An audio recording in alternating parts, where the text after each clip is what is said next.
तो विचार चल रहा था, पूर्व पक्षी कह रहा है नो शब्देनापि न शक्यते विरुद्ध अर्थ प्रत्यायितुम, श्रुति के द्वारा भी परस्पर विरुद्ध अर्थ का प्रतिपादन करना बिल्कुल संभव नहीं है। एक तरफ तो कह रहा है निरवयत्वंच, वो नीचे छपिए निरवयत्व, एकदम नीचे दिया है निरवयत्वंच ब्रह्म परिणमते न च कृष्णमिति, और दूसरी तरफ कह रहे हो ब्रह्म का परिणाम भी होता है और पूर्ण परिणाम भी नहीं, पूरा का पूरा ब्रह्म का परिणाम भी नहीं होता। यदि निरवयवम ब्रह्म स्यात् नैव परिणमेत कृष्णम एव वा परिणमेत, या तो ब्रह्म यदि निरवय कहते हो फिर तो उसका परिणाम होना ही नहीं चाहिए, यदि होगा तो पूरे के पूरे का हो जाना चाहिए। अथ केनचित रूपेण परिणमेत केनचित अवतिष्ठेत इति रूप भेद कल्पनात् सावमेव प्रसज्येत। इसलिए यदि आप कहते फिर भी कुछ रूप से वो परिणत हो रहा है, कुछ अवयवों से वो नहीं हो रहा है, फिर तो रूप भेद की परिकल्पना को ही हम सावयवत्व कहेंगे और विकल्प नहीं हो सकता, विकल्प की व्यवस्था नहीं दे सकते। यहाँ ऐसा भी है वैसा भी है, दोनों मान लो ब्रह्म में, ये नहीं होगा। जैसे क्रियाओं में विकल्प हुआ करता है वैसे वस्तु में विकल्प असंभव है।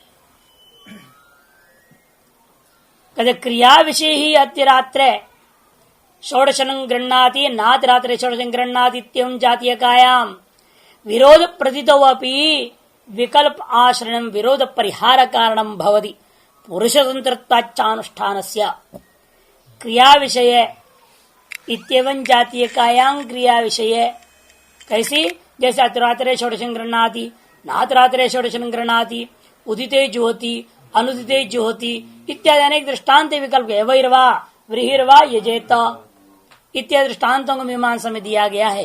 क्रिया के विषय में जहाँ विरोध प्रतीति होता हो वह विरोध के परिहार का कारण है विकल्प आश्रय करना।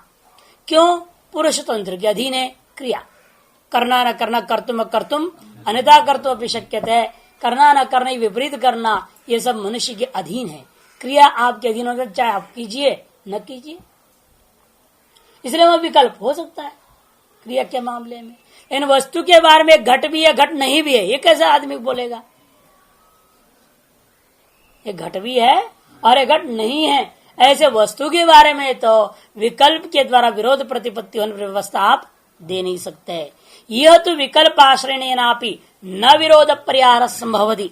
क्यों? अपुरुष तंत्र तत्व वस्तु पुरुषाधीन स्वरूप प्राप्त करने वाला चीज नहीं है। तस्माद दुर्घटम में तत्, इसलिए आपका जो वेदांत पक्ष है यह अत्यंत दुर्घट है और निरवय भी हो सावय भी हो दोनों ही बात हो, ऐसे आपने जो कह दिया ये हो नहीं सकता। कहते नैष दोष अविद्या कल्पित रूप भेद विगमात, हम वास्तविक रूप भेद नहीं मानते सावयत्व लाने के लिए। कहते हम तो अविद्या कल्पित रूप भेद मान रहे हैं, नहीं अविद्या कल्पित न रूप भेद न सावय वस्तु संपद्यते। अविद्या कल्पित रूप भेद मात्र से वस्तु सावय हो जाए ये कभी नहीं हो सकता। जैसे आकाश में अविद्या कल्पित रूप के कारण से उस आकाश पृथ्वी रूपा सावयवत्व आप नहीं देख सकते। कभी आकाश पृथ्वी के समान ठोस नहीं हो जाएगा क्योंकि आपने रूप देखा था, इसलिए नील रूप देखने मात्र से आकाश ठोस नहीं हो जाता, पृथ्वी रूपा द्रव्य नहीं बन जाता यथा। तथा यहाँ पर भी उस माया में अविद्या कल्पित रूप भेद सावयव और निरवय रूप भेद को स्वीकार करने पर भी कोई दोष नहीं है। नहीं तिमिरोपहत नयनेन अनेक चंद्रमा दृश्यमान अनेक एव स्यात्। तिमिर दोष के कारण से दूषित जो आंखों के द्वारा एक चंद्रमा को आप अनेक चंद्रमा के समान देख लेते हो, उतरे मात्र से चंद्रमा वास्तव में अनेक नहीं हो जाता। अविद्या कल्पित नाम रूप लक्षण रूप भेदेन व्याकृत अव्याकृतात्मकेन तत्वन्यत्वाभ्याम अनिर्वचनीयेन ब्रह्म परिणामादि सर्वहारास्पदत्वं प्रतिपद्यते। श्रुति वास्तव में जो है अविद्या कल्पित दो नाम रूपात्मक रूप भेद है, नाम रूपात्मक वस्तुनिष्ठ भेद को मान लिया, लेकिन वो भी अविद्या कल्पित ही नाम रूपात्मक वस्तुनिष्ठ भेद माना जा रहा है। व्याकृत अव्याकृतात्मक न, उसकी भी दो अवस्था मानी गई, एक व्याकृत अवस्था एक अव्याकृत अवस्था। तत्व अन्यताभ्याम अनिर्वचनीय ब्रह्म, और ब्रह्म इसलिए ऐसा है या ऐसा नहीं है, तत्व और अन्यत्वाभ्याम या उसके विपरीत कुछ और प्रकार का है इत्यादि रूप में निर्वचन नहीं किया जा सकता है। ऐसे अविद्या कल्पितेना, सब तृतीयांत इकट्ठा ले लेना। तत्वन्यत्वाभ्याम अनिर्वचनीय अविद्या कल्पितेना, यह ऐसा ही है या ऐसा नहीं है या उसका विपरीत है, इस प्रकार से निर्वचन नहीं किया जा सकता है अविद्या कल्पित वस्तुओं का। तारस अविद्या कल्पित नाम रूप भेद को लेकर के ही ब्रह्म परिणाम आदि सर्वव्यवहारास्पदम ब्रह्म को हम सकल व्यवहार का विषय बना देते हैं। नहीं तो वास्तव में ब्रह्म अव्यवहारी है। वास्तव में और भी सच्चाई में जाओ, परमार्थ में न व्यवहारी है वो, न अव्यवहारी भी नहीं है। व्यवहार्यता जो आरोपित है उसके दृष्टिकोण से कथन करने लिए, समझाने के लिए भाई यथार्थ में अव्यवहारी है कहा जाएगा, लेकिन वास्तव व्यवहारी और अव्यवहार्यता दोनों से परे है। पारमार्थिक रूपेण सर्वव्यवहार अतीतम अपरिणतम अवतिष्ठत है। इसलिए पारमार्थिक रूप से विचार करके देखें तो वह ब्रह्म सकल व्यवहार अतीत होकर के अपरिणत स्वरूप वाला ही होकर स्थित रहता है। वाचारण मातत्पच अविद्या कल्पित से नाम रूप वेद से न निरवयत्तम ब्रह्मण कुप्यति। इसीलिए ये जो विकार था विद्या कल्पित नाम रूपात्मक भेद रूपा सावयवत्व जो आ गया था, वह वाणी का विलास मात्र है होने के कारण से ब्रह्म का निरवयत्व स्वरूप में भी कोई बाधा नहीं है। इसलिए ब्रह्म में सावयत्व में भी कोई बाधा नहीं, निरवयत्व माने में भी कोई बाधा नहीं रह गया। निरवयत्व उसका स्वरूप हो गया, सावयत्व दृष्टिया कथित है, सावयवत्व दृष्टिया निषेध किया जा रहा है। सावयत्व दृष्टि क्यों आई? अविद्या कल्पित होकर आया हुआ था। अविद्या कल्पित सावयत्व वाला ब्रह्म हो गया, तार सावयत्व रहित अवस्था को लेकर के हम उस ब्रह्म में निरवयत्व का कथन करते हैं। निचयम परिणाम श्रुति ही परिणाम प्रतिपादनार्था, और सबसे महत्वपूर्ण बात यह कहने जा रहे हैं अजातवाद की सिद्धि में जो है आवश्यक है ये कि जितने भी परिणाम को कथन करने वाली श्रुतियां हैं, जगत के रूप में ब्रह्म जब प्रकट हो रहा है, आत्मा से आकाश आदि क्रम से जो जगत उत्पत्ति का कथन हुआ है, जितने भी है परिणाम श्रुति ही, वह वास्तविक परिणाम का प्रतिपादन करने के लिए नहीं है। तत्प्रतिपत्तौ फल अनवगमात, क्योंकि यदि मान लो आपको सृष्टि का बारे में मालूम हो जाए, परिणाम के बारे में मालूम हो जाए, उसे क्या लाभ हुआ? एतादृश ज्ञान का कोई फल कथन हुआ है क्या? इसलिए आपको मानना पड़ेगा ये जो सृष्टि संबंधी ज्ञान है, परिणाम श्रुति जो ज्ञान है, इसका फल कुछ और है। ये स्वार्थ परक नहीं है, ये परार्थ कुछ सिद्ध करने के लिए आए हुए हैं। यदि ये स्वार्थ परक हो जाएंगे तो उनका फल बताना पड़ेगा। जैसे अखंड आकार वृत्ति संबंधी जितने भी वाक्य हैं, जीव ब्रह्म एकत्व वाक्य हैं, उनको स्वार्थ परक मान लिया, क्योंकि उसका फल है मोक्ष। और जिन वाक्यों का स्वार्थ में कोई फल नहीं दिख रहा है तो क्या मानते हैं आप? चाहे मीमांसक भी क्यों ना हो, कोई भी हो, वह उसको अन्य परक मानता है, अन्य शेष मानते हैं। फलवत सन्निधौ अफलम तदंगम नियम है, फलवत सन्निधौ अफलम तदंगम। जो फलवान वाक्यों के सन्निधि में पठित अफलवान वाक्य होते हैं, वे वाक्य उस फलवान वाक्य का अंग हो जाते हैं। सामान्य नियम है मीमांसा का और सर्वत्र लागू होता है। इसलिए उनकी मीमांसा का जो भी न्याय है, ये ना समझे कि मीमांसा में ही लगेगा, वो न्याय तो सार्वत्रिक है, कहीं भी लगा सकते हैं, आज के परिप्रेक्ष्य में भी लगाया जा सकता है, किसी भी विषय में नहीं लगा सकते, इतना ही अंतर है। प्रासंगिक देखना पड़ेगा वो न्याय कहां लागू हो सकता है, वहां लागू कर दो। इसलिए कहते हैं कि देखो कि नचयम परिणाम श्रुति परिणाम प्रतिपादनार्था, किंतु तत् क्यों? क्योंकि तत्प्रतिपत्तौ फल अनवगमात सर्वव्यवहार हीन ब्रह्मत्व भाव प्रतिपादनार्था तो ऐसा तुमने किंतु ऐसा परिणाम श्रुति, ये जो परिणाम का कथन करने वाली श्रुतियां हैं वे तो सर्वव्यवहार रहित ब्रह्म की अब्रजीव ब्रह्मात्म भाव का प्रतिपादन करने के लिए है। तत्प्रतिपत्त फलावगमात, तार जीव ब्रह्म का प्रतिपत्ति होने पर फल का कथन है। शेष नीतिनित्यात्मक्रम्याः अभंग वही जनक प्राप्तोसी थी। तस्माद अस्मत् पक्षे न कश्चित भी दोष प्रसंगोस्ति, इसलिए हमारे पक्ष में कोई दोष नहीं होता।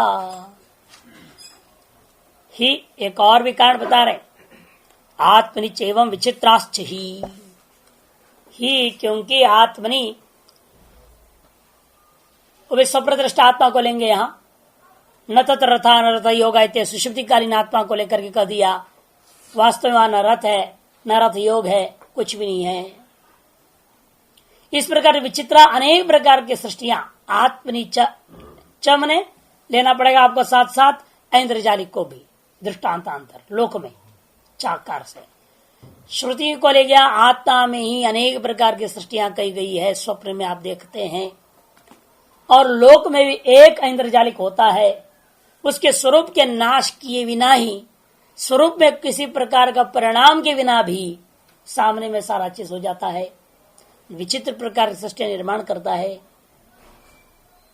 अपिच नैवत्र विवजितव्यम, ब्रह्म का जो इस तरह से अभिनिमित्तोपादान कारणता विवाद करना नहीं चाहिए, क्योंकि जो है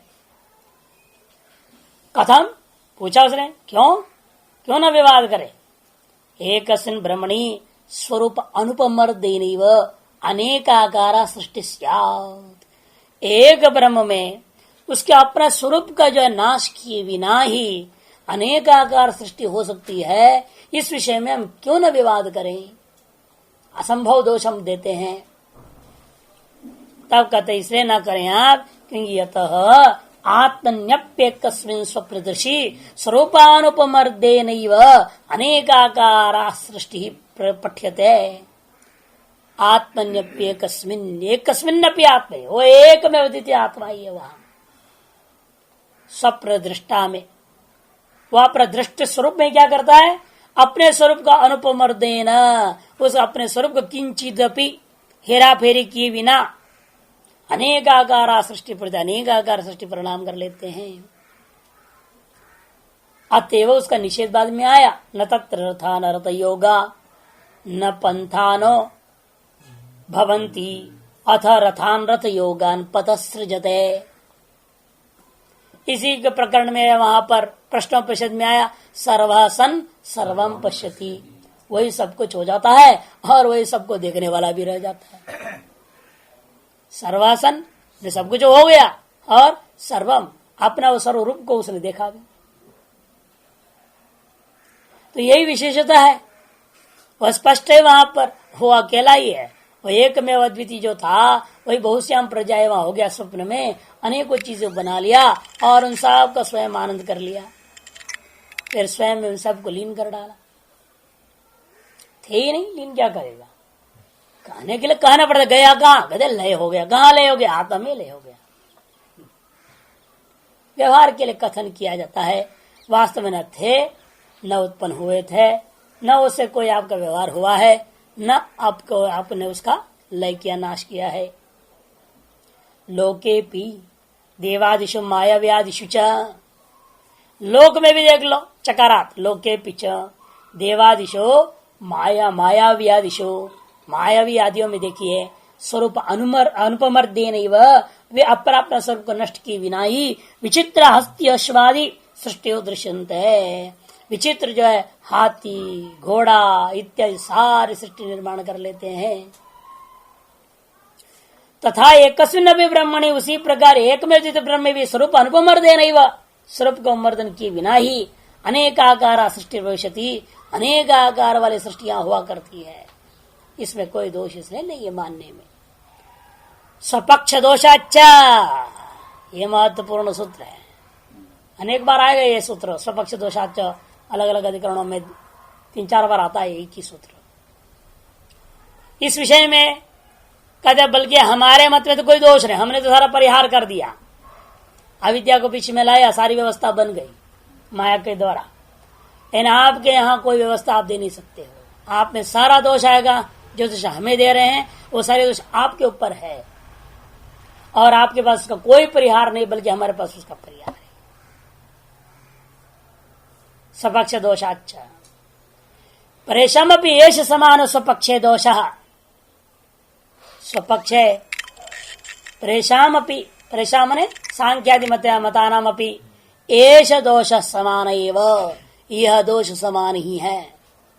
दोष तो दोनों में परिहार बराबर है, लेकिन परिहार बराबर नहीं। हमारे पास तो परिहार है, उसके पास तो परिहार है ही नहीं। हमारे यहां तो परिहार है। जहां दोनों में दोष बराबर हो, दोनों में परिहार बराबर हो, उसको उत्थापन नहीं करना चाहिए कहा गया। लेकिन यहां दोनों में दोष बराबर है, लेकिन परिहार एक के पास है, दूसरे के पास नहीं है। समझा रहे कैसे बराबर है भाई, हमारे मन में कैसे दोष आ जाएगा। प्रधानवादिनोपि निरवयवम अपरिच्छिन्नम शब्दादिहीनम प्रधानम सावयवस्य परिच्छिन्न से शब्दादिवत कार्य से कारणम इति स्वपक्षः। यह आपका अपना पक्ष है प्रधानवादियों का कि निरवयवम अपरिच्छिन्नम। आप प्रधान को कैसे मानते हैं? निरवयव स्वरूपा है, अपरिच्छिन्न शब्द आदि गुणों से हीन है। ऐसा वह जो प्रधान है वह सावयव परिच्छिन्न शब्दादियों वाला कार्य रूप है, जगत का निर्माता है। ऐसे उसमें कारणत्व स्वीकार करते हो। तत्रापि वहां भी हम पूछेंगे, कृष्ण प्रसक्तिर निरवयत्वात् प्रधानस्य प्राप्नोति। जिसलिए आपका प्रधान निरवय है, इसलिए संपूर्ण प्रधान ही परिणाम हो जाएगा जगदाकारेण, यह कहूंगा। और निरवयत्वपिगम कोपोवा, अथवा कार्य हो भी रहा है और निरवय भी है, यह कहना आपस में परस्पर विरोध हो जाएगा। आपका निरवयत्व जो सिद्धांत है बाधित हो जाएगा। नैवते निरवयवम प्रधान उपगम्यते। यदि कोई कहता है वेदांत एकदेशी में से ही है, थोड़ा थोड़ा उसको सांख्य के प्रति भी श्रद्धा है, इसलिए वो कहते हैं महाराज आपने कैसे कह दिया, सांख्य तो कभी भी प्रधान को निरवय माना ही नहीं, उसको सावयव मान रखा है। क्या अवयव है उसका? सत्वरजतम। कहते तुम समझा ही नहीं, एक देशी को बताना पड़ा रहेगा, तुमको समझ में नहीं आई है। ये अवयव नहीं है प्रधान का। कहने के लिए तीन बोल भी रहे हैं, तृतीय संख्यान से लगता है अवयवत्व है, नहीं है। देखो समझाएंगे कैसे। पहले वो अपने बोल रहा है एक देशी, महाराज उन लोगों के द्वारा तई, इसका मतलब क्या? अपने आदमी बोल रहा है, महाराज उन्होंने तो कभी नहीं कहा, आप अपने से कल्पना कर रहे हो प्रधान को सावयव निरवयव करके। उन्होंने तो प्रधान को कभी भी निरवयव करके कहा नहीं है। तैहि प्रधानम निरवयमिति नैव अभिगम्यते। सत्रजस्तमांसि त्रयो गुणाः नित्याः तेषां साम्यावस्था प्रधानम तैरेव अवयवैहि तत् सावयवमिति। क्योंकि वो मानते हैं सत्रजतम तीन गुण होता है, वो तीनों ही नित्य है और तेषां साम्य अवस्था का नाम प्रधान है, उनकी साम्य अवस्था का नाम ही प्रधान है। तैरवयवै, इसलिए उन सत्रजतम रूपी अवयवों के द्वारा सावयव जगत की उत्पत्ति होने में कोई दोष नहीं है। अतः प्रधान भी इन्हीं अवयवों के द्वारा सावयव हो गया।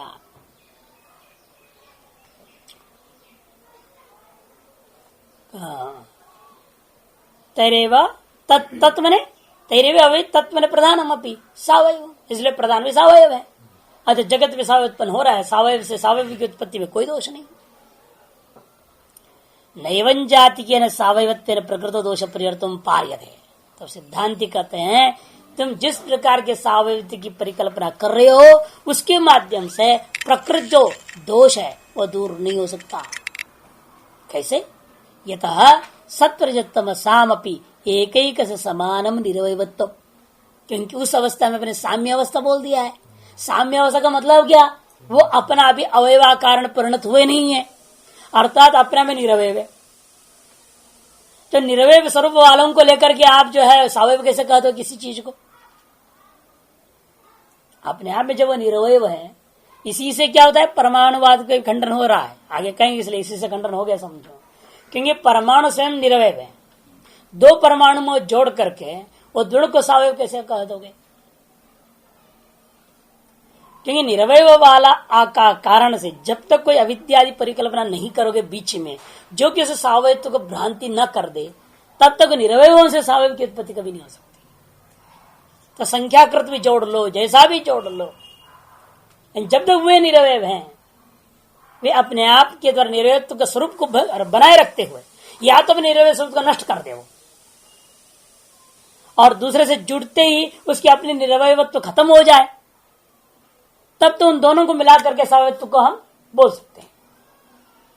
लेकिन आप कहते नहीं भी निरवय अपने स्वरूप को बनाए रखेंगे, उसका खर्चा नहीं होएगा।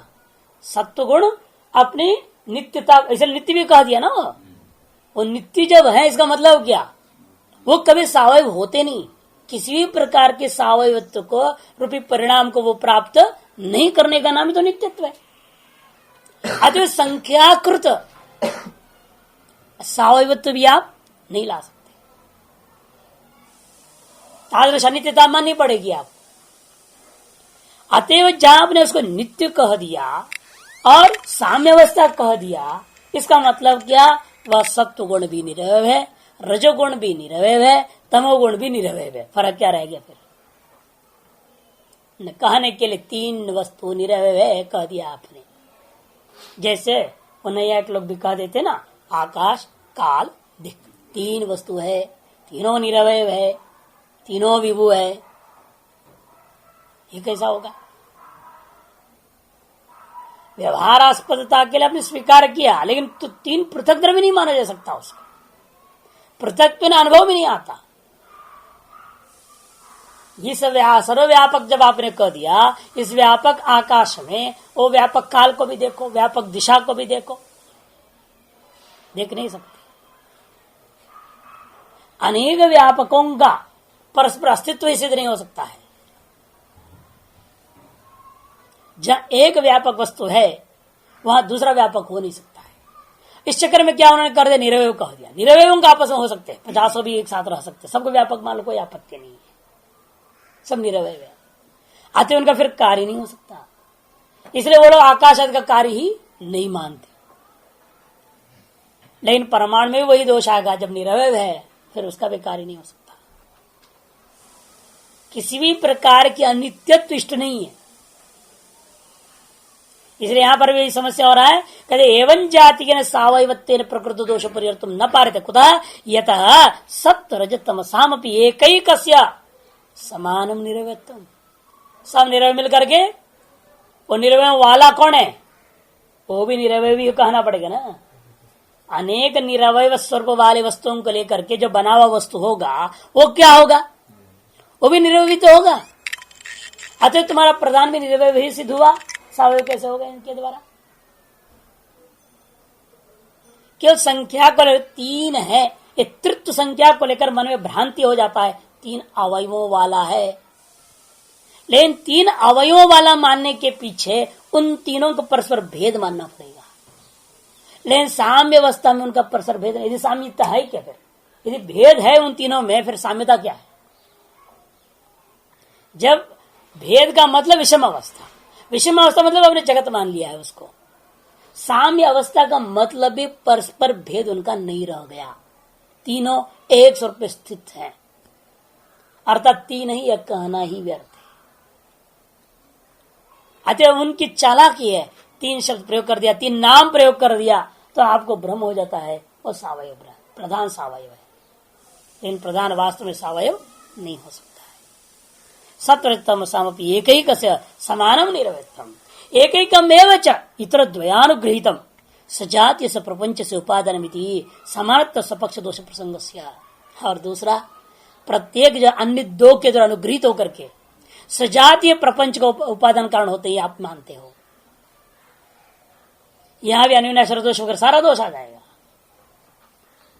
सत्य कहते हैं एकैकमेव च इतर द्वयानुगृहीतम सत्य। प्रत्येक जो चीज है वो इतर द्वय से अनुगृहित होकर के सजातीय प्रपंच का उपादान कारण होता है। ये आपने जो कहा है समानता, यह कथन आपका हमारे समान ही है। जैसे हमारी माया में भी हम यही मानते हैं। अपने प्रधान जो नाम दे रहे हो, हमने माया का उस सत्वरजतम गुण माना, वे भी इतरेतर सापेक्ष करके सारा जगत से जाति जगत को उत्पन्न करते हैं, हम भी वही मान रहे हैं। लेकिन हम फर्क क्या कर दिए हैं, आपने उस प्रधान को स्वतंत्र सत्ता वाला मानते हो और हम मानते नहीं, वो स्वतंत्र नहीं है, वो तो शक्ति है कल्पित आत्मा में। और सबसे बड़ा बात, आप भी नित्य मानते, हम भी नित्य मानते, लेकिन आप नित्य तो पारमार्थिक नित्यता मान लेते हैं, हम तो यावत मोक्ष पर्यंत नित्यता मानते हैं विद्या का। इतना ही अंतर है। इसलिए कहते कि देखिए, और भी स्पष्ट करने जा रहे हैं, तर्क अप्रतिष्ठानात् सावयवत्वम् एव इति चेत्, यदि कहो इसलिए तर्क का प्रतिष्ठान को देखता हुआ हम प्रधान को भी सावय मान लेंगे, है? छोड़ दो, साम्यावस्था मत मानो और सत्वरजतम को निर्वय भी मत मानो, सब सावयव है मानो, सत्व भी सावय है, रज भी सावयव है और तमः भी सावयव है, तीनों सावयव है। लेकिन सावयव होता हुआ अपने वो अंदर आपस में अभी अन्योन्य घर्षण नहीं हुआ, उसका नाम साम्यावस्था कह देंगे। सावयव होते हुए सब चुपचाप बैठे हुए, जैसे 50 आदमी ध्यान में बैठा हो, सब तो सावयव है, लेकिन आपस से मिल करके एक दूसरे का घर्षण आज से कोई कार्य कर रहे हैं क्या? नहीं। और जब लग जाना है कोई काम में, सब आपस में मिलकर फटाफट काम कर देते हैं। इसीलिए सावयव होता हुआ साम्यावस्था हो सकती है, इसलिए सत्वरजतम को सावयव मान लो, तर सावयवों वालों की साम्यावस्था से विशिष्ट प्रधान भी सावयव हो जाएगा।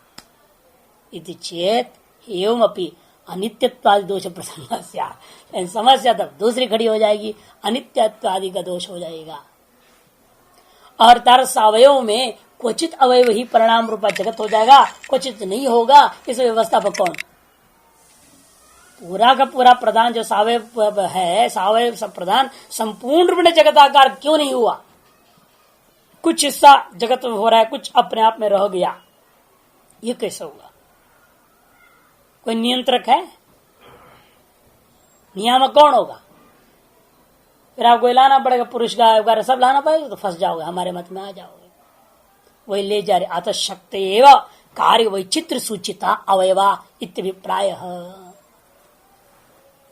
तो इसलिए कहता है पूर्व पक्षी, फिर तो हम ऐसे मानेंगे शक्ति ही है और कुछ नहीं है। एक सत्वगुण का अनेक कार्य कैसे हो जाएगा? एक रजोगुण का अनेक कार्य कैसे हो जाएगा? परस्पर मिल करके भी आपको मानना पड़ेगा सत्व में एक शक्ति है, वो शक्ति ही ऐसा है जो विचित्र कार्य को उत्पन्न करता है। वो अवयव और कुछ नहीं, वो शक्ति का ही नाम अवयव है। कहते अच्छा, शक्त एव अवयवा इत्यभिप्राय कार्य वैचित्र सूचिता, कार्यगत वैचित्रता से सूचित हो रहा है कि वास्तव में सत्वरजता में जो अवयव हम कह रहे हैं वो और कुछ नहीं, उनमें रहने वाली विचित्र शक्ति है। ऐसी विचित्र शक्ति है कि उसके निर्णय कैसे हुआ? मैंने कार्यान्वय है। जगत की वैचित्रता के कारण से शक्ति में वैचित्रता माननी पड़ रही है। अच्छा, यदि ऐसा है तास्त ब्रह्मवादी अविशिष्टा, फिर तो भाई शक्तियां आपने मान लिया, फिर तो ब्रह्मवादी और सांख्यवादी में अंतर क्या रह गया?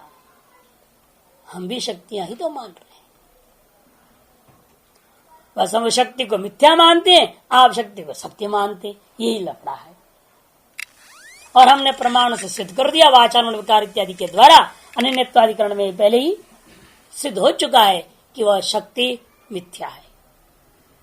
तथा अणुवादिनोपि, अब लाते इसलिए इसी प्रकार से अणुवादिनोपि अणु अणुवंत्रेण संयुज्यमानो निरवयत्वात् यदि कार्सन संयुज्यत तथा प्रतिमानुपत्ति है अणुमात्र प्रसंग स्यात्। उनसे पूछूंगा, परमाणुवादियों से, एक परमाणु दूसरे परमाणु से संयुक्त होने पर आपने कहा द्विणुक होता है। हम आपसे पूछेंगे, एक द्विणुक दूसरे द्विणुक से जो संबंध हुआ है पूर्ण रूपेण हुआ? व्याप्य वृत्ति है क्या अव्याप्य संयोग है? यहाँ आप संयोग कहने का मतलब, संयोग भी दो प्रकार की होती, व्याप्य वृत्ति संयोग, एक अव्याप्य वृत्ति संयोग। जैसे आकाश और काल का संयोग है, वो मानते हैं व्याप्य वृत्ति संयोग है।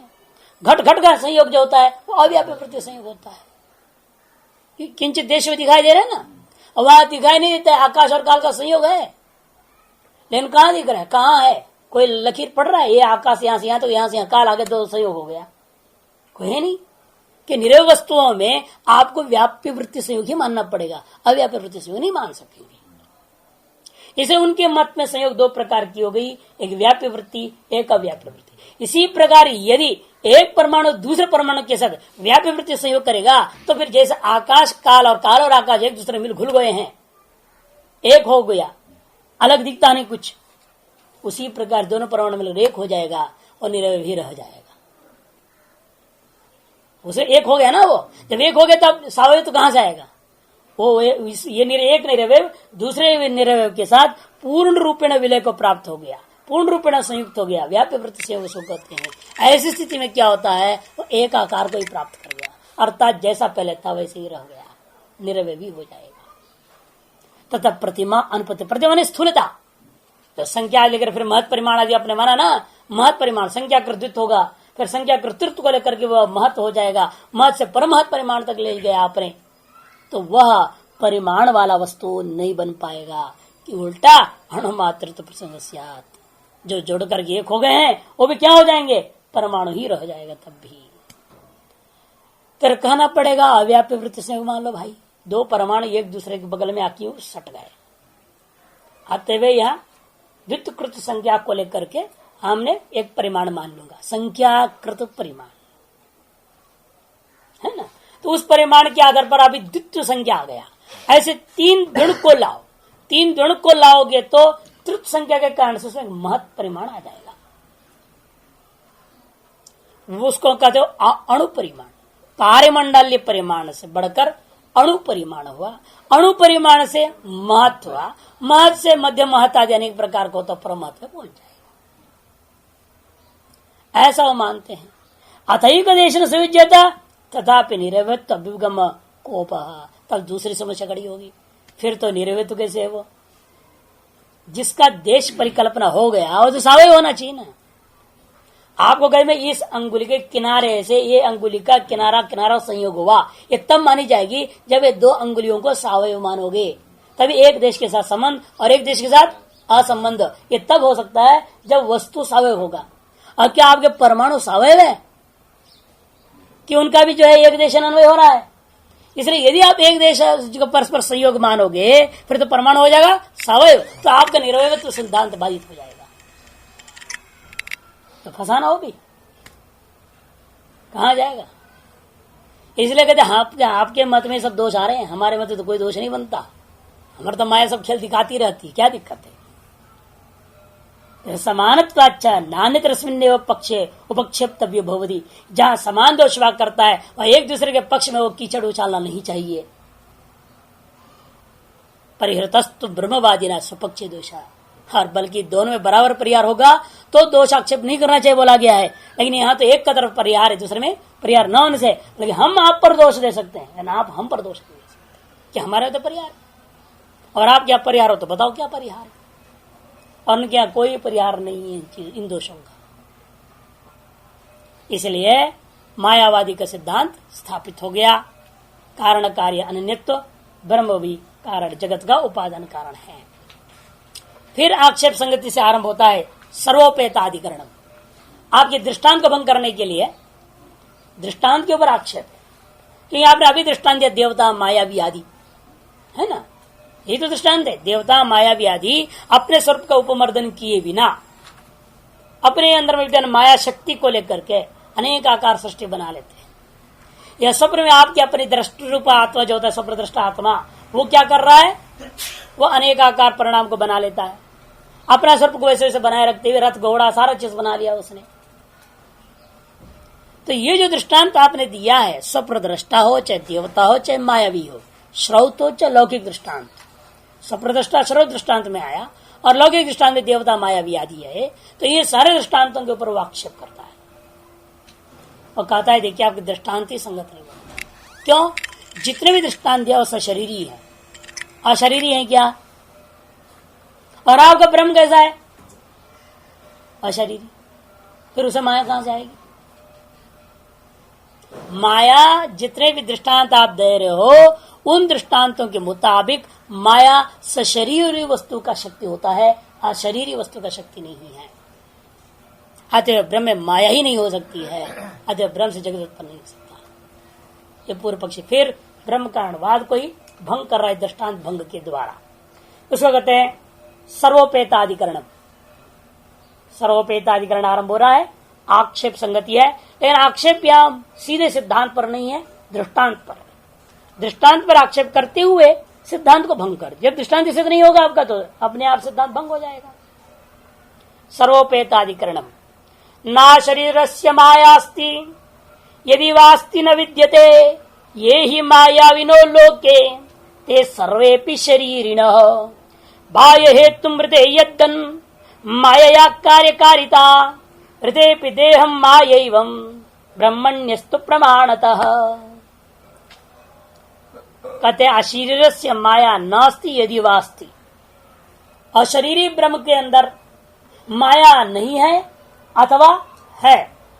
पूर्व पक्षी कहता है ना विद्यते, नहीं है जी। क्यों?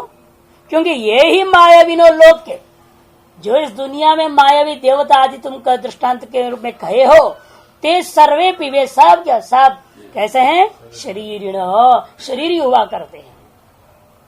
बाह्य हेतु मृते यद्वत, तो सिद्धांत कहता है बाह्य साधनों के बिना, बाह्य साधनों के बिना जिस प्रकार माया के द्वारा मायावी जगत को निर्माण करता है। दृष्टांत हमारी तरह से तात्पर्य है माया को, माया शक्ति को बाह्य साधनों के बिना भी वो विचित्र सृष्टि बना सकती है। हमारे दृष्टांत जितने में तात्पर्य है शरीरी होना या अशरीरी होने में हमारा दृष्टांत नहीं है। माया का स्वरूप क्या है वो वर्णन करने जा रहे हैं। माया ऐसी एक विचित्र चीज है, अधिष्ठान आत्मा का स्वरूप को बिगाड़े बिना, उसके स्वरूप को उपमर्दन किए बिना माया विभिन्न प्रकार शक्ति से अपनी जो है विभिन्न प्रकार की सृष्टि बना लेती है, वह भी बाह्य साधनों के बिना।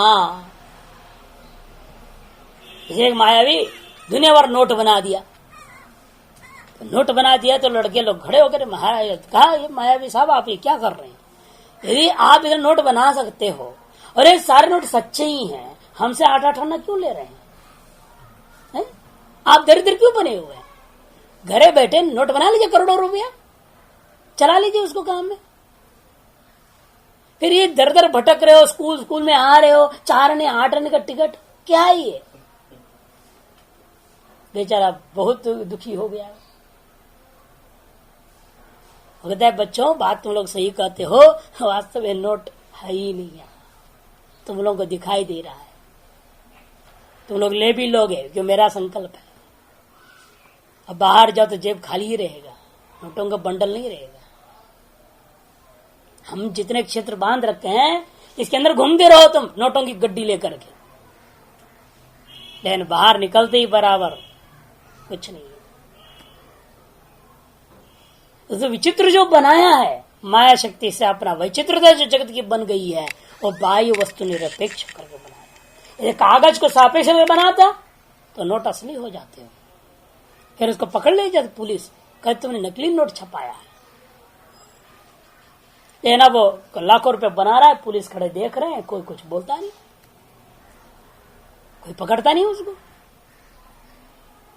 क्यों माया चीज है। इसलिए यहां दृष्टांत की जो किस अंश में दी गई वो पकड़ना है।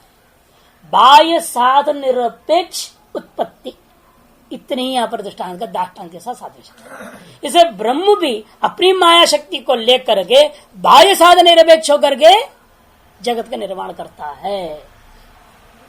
इसलिए कहते हैं ऋतेपि देहम माया एवं ब्रह्मणि अस्तु, बिना शरीर का भी माया रह सकती है। यदि भी दृष्टांत सभी जगह शरीर ही होता है, लेकिन ऐसा भी हो सकता है बिना भी जो है शरीर का माया हो सकती है। कैसे हो सकती है? प्रमाण है, श्रुति प्रमाण, प्रमाणतः श्रुति प्रमाण से हम इस बात को सिद्ध कर रहे हैं बिना शरीर का भी ब्रह्म में माया हो सकती है। सर्वोपेता च दर्शनात् कह दिया। च और ये बात है देखो, सर्वोपेता परा देवता, सर्वोपेत सब समूह समस्त जगत से युक्त कौन है? वह ब्रह्म। सर्वोपेता माने परा देवता, तस्मिन् परा देवतायाम तद्दर्शना। सर्वकर्म सर्वकाम सर्वसंकल्प इत्यादि शब्दों में सब कुछ उसी में ही सर्वशक्ति का योग उस ब्रह्म में कहा गया है।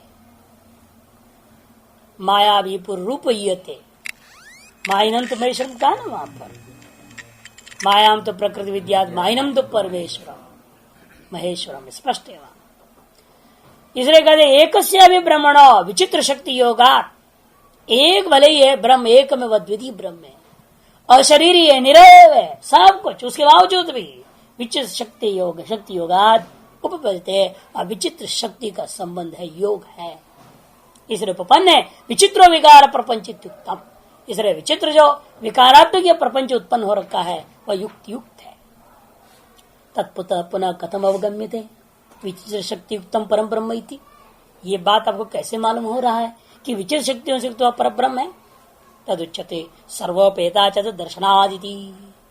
सर्वोपेता माने सर्वशक्ति युक्ता च परा देवता गंतव्यम। सर्वशक्ति युक्त है वह पर ब्रह्म परमात्मा ऐसे समझनी चाहिए। कुतः तदर्शना तथा ही दर्शेति श्रुति सर्वशक्ति युगम परस्या देवताया। इसलिए जो है तथा ही दर्शेति श्रुति, यह बात श्रुति स्वयं दर्शा रही है कि सर्वशक्ति का योग उस पर देवता में ब्रह्म में है। कौन सी श्रुति? सर्वकर्मा सर्वकाम सर्वगंध सर्वरस सर्वम इदम अभ्यात्तो अवाक्यनादर है इति छांदोग्य में। सत्य काम सत्य संकल्प ये भी छांदोग्य है। यह सर्वज्ञ सर्वित मुंडक है। एतस्या वा अक्षर से प्रजाश्रय गार्गी सूर्या चंद्र सुविधृतो उत्तिष्ठतः इत्यवं जातीय का वृदारण्य। जो सर्वकर्मा है, सर्वकाम है, सर्वगंध है, सर्वरस है, इन सब को सब ओर से व्याप्त करने वाला वाग आदि रहित व निष्काम तत्व ही ब्रह्म में वही भूमा है, ऐसा बता दिया। वही आत्मा है। सत्य काम सत्य संकल्प, जो सत्य काम और सत्य संकल्प है वही आत्मा है। यह आपका 8वें में इंद्र विरोचन प्रकरण में। यह सर्वज्ञ सर्वित, जो सर्वज्ञ है वही सर्वित्य है। मुंडकोपनिषद। एतस्य अक्षर से प्रशासन गार्गी, हे गार्गी इस अक्षर तत्व का ही अनुशासन में रह करके ये सूर्य चंद्रमा आदि अपने अपने स्वस्थ स्थान में धारित है, धारित होकर विद्यमान है। इत्यवं जातीय का, इस प्रकार की श्रुतियां इस प्रमाण है कि वह सर्वशक्तिमान है।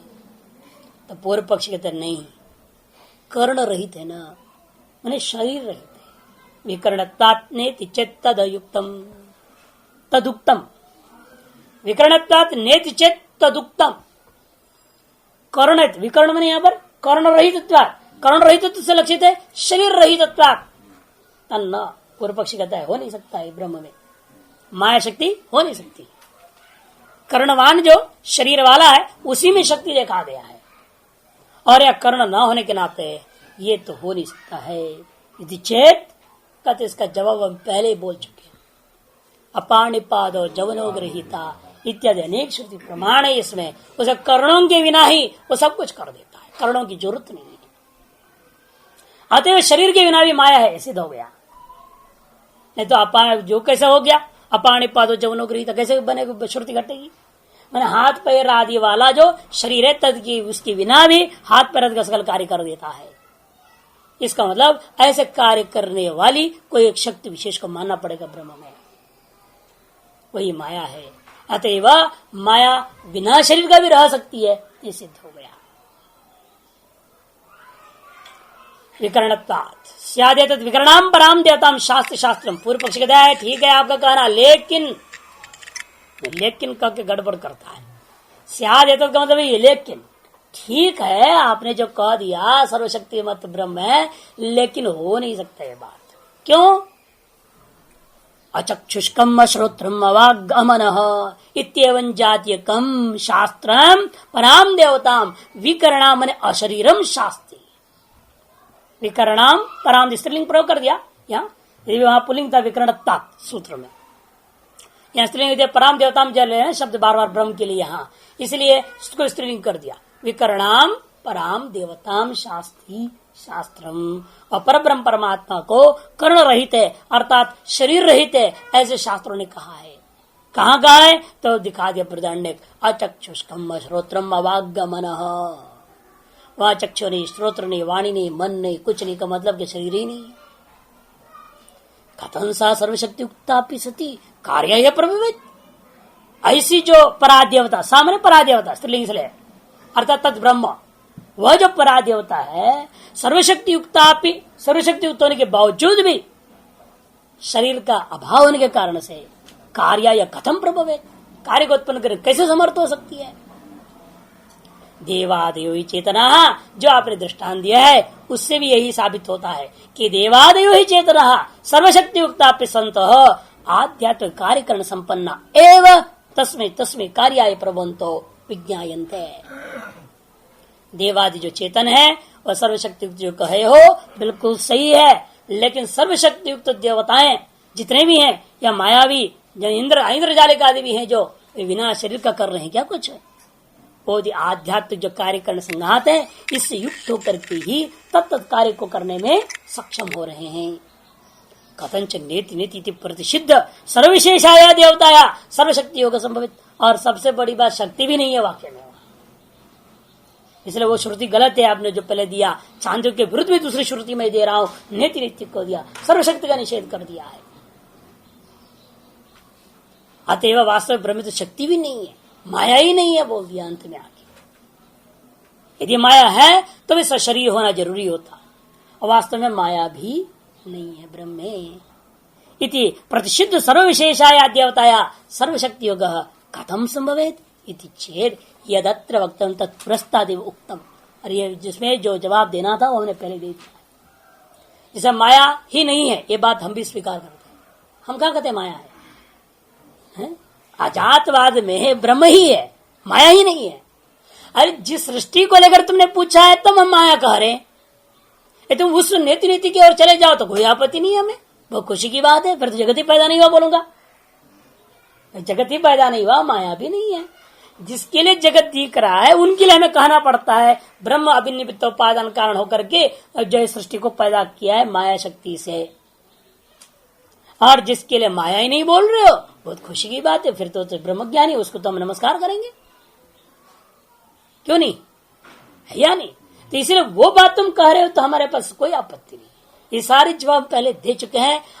ब्रह्म ज्ञान पूर्व काल तक ही ये सारी व्यवस्था है, माया है, माया से जगत पैदा हुआ, ये सब बातें कही जा रही। इसलिए विचार चल रहा है कार्य कारण भाव का, और यहां पर आप इसलिए वो मत लो नीति नीति मंत्र को, अप्रासंगिक हो जाएगा। विचार क्या चल रहा है उसके अनुसार श्रुतियों को लाइए। विचार जब कार्य कारण भाव चल रही है वहां पर हम माया को लेकर विचार कर रहे हैं। सत्वरजतम गुण तुमने उठाया था इसलिए हमने उसको माया को लाया है। आपने ही कह दिया अवयव जो है वही शक्ति है, तभी तो हमारी बात खड़ी हुई। तुम ही अंत हमारे पास पहुंच गए उसी जगह पर जहां से हम शुरू करते हैं जगत के लिए। नहीं तो ना हमारे मत में जगत है न माया है, कुछ भी नहीं, जो है सो है, बस पूछो मत क्या है। हमने पूछा फिर तो हम समझेंगे तुम अज्ञानी हो, तुम ब्रह्म नहीं हो, तुम अब्रह्म अपने आप को मान रहे हो तभी तो पूछ रहे हो। जब पूछोगे पूछने वाला यदि है तो फिर तो सारे जवाब देंगे हम। फिर माया कहूंगा, जगत है कहूंगा, तुम पूछने वाले हो, मैं उसके जवाब देने वाला भी हूं, फिर कोई आपत्ति नहीं इसको मानने में। इसलिए कहते कि देखो यदत्र वक्तम तत्प्रस्तादि वक्तम, फिर भी थोड़ा संकेत पर जवाब दे ही देंगे। यहां पर भी श्रुत्य व गाह्यम एवं इदम अति गंभीरम ब्रह्म तर्क अवगाह्य। वास्तव श्रुति के द्वारा ही अवगाह्य है, जानने योग्य ब्रह्म है, तर्कों से जानने योग्य नहीं है। और इसके जवाब पहले और भी दे चुका था, यथा एक से सामर्थ्य दृष्टम तथा अन्य से सामर्थ्य भवितमिति न नियमोस्ति। एक के सामर्थ्य जैसा आपने देखा वैसे अन्य में भी होना ही चाहिए, यह कोई नियम नहीं है। बात पहले निश्चय कर चुका हूं, पूर्वाधिकरण का अंत में आया था ये बात। इतना नहीं, प्रतिषिद्ध सर्व विशेष से ब्रह्मण सर्वशक्ति योग संभव थी। प्रतिषिद्ध सर्व विशेष वाला उस ब्रह्म में सर्वशक्ति योग भी संभव है। इतदपि अविद्या कल्पित रूप भेद उपन्यास न उत्तम। यह बात हमने पहले जवाब दे दिया हूं, अविद्या कल्पित रूप भेद को उपन्यास के द्वारा सब कुछ संभव है। तथा च शास्त्र, और शास्त्र से प्रमाण है अशरीरी ब्रह्म में भी माया है। अशरीरी ब्रह्म में भी माया है। कैसे? अपाण पादो जवनो गृहीता पश्यत चक्षु शृणोत्य कर्ण यदि अकर्णस्य भी ब्रह्मण सर्व सामर्थ्य योगम दर्शयति। और कर्णात्मक कर्ण शरीर सुशरीर किसी भी प्रकार के शरीर के बिना भी उस ब्रह्म में सर्व शक्ति का योग को सिद्ध किया है। इससे ज्ञापन होता है, जगत के दृष्टि से विचार करके देखते हैं तो माया विशिष्ट ईश्वर ब्रह्म है। और तारा समय से जगत पैदा हुआ है। अतएव माया रूपी अविद्या से उत्पन्न जगत को लेकर के ब्रह्म स्वाभाविक यदि कहते हो तो कोई आपत्ति नहीं है, स्वरूप दृष्टि निरवय कहते हो तो भी आपत्ति नहीं है। अतएव दोनों ही सिद्धांत हमारे श्रुति अनुसारेण दृष्टि भेद से अवस्था भेद को लेकर के विचार भेद को लेकर के बिल्कुल सही है। अतएव ब्रह्म ही जगत का उपादान कारण सिद्ध हो गया।